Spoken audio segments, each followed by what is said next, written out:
चला तर मित्रांनो, आज आपण बासुंदी बनवूया।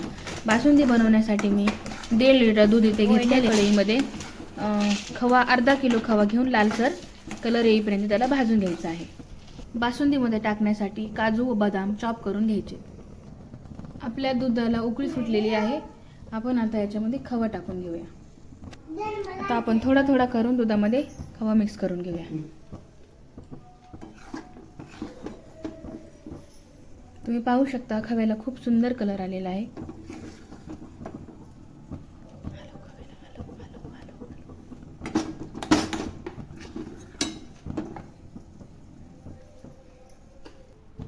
तर बघू शकता आपल्या दुधाला असा घट्टसर हे झालेलं आहे।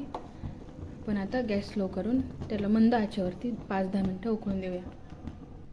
बासुंदीमध्ये टाकण्यासाठी ड्रायफ्रूट आपण कट करून घेऊया व तुपामध्ये छान भाजून घेऊया। ड्रायफ्रूट भाजण्यासाठी आपण त्याच कढईमध्ये 1 चमचा तूप घालूया। आता आपण तुपामध्ये ड्रायफ्रूट्स घालूया। ह्याला थोडंसं लालसर कलर येईपर्यंत भाजून घेऊया। आपण बघू शकतो ड्रायफ्रूट्स भाजून झालेले आहे। आता आपण याला दुधामध्ये टाकून घेऊया।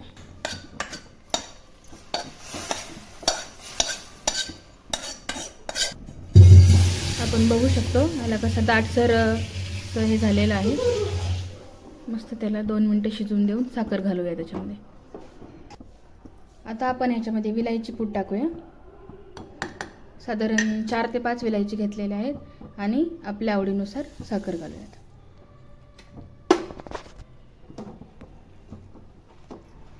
आता 10 मिनिटं शिजवून घेऊन आपण गॅस बंद करूयात।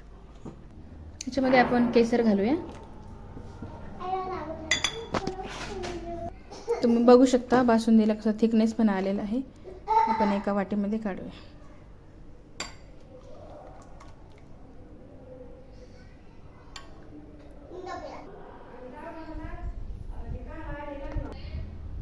कशी झाली आहे?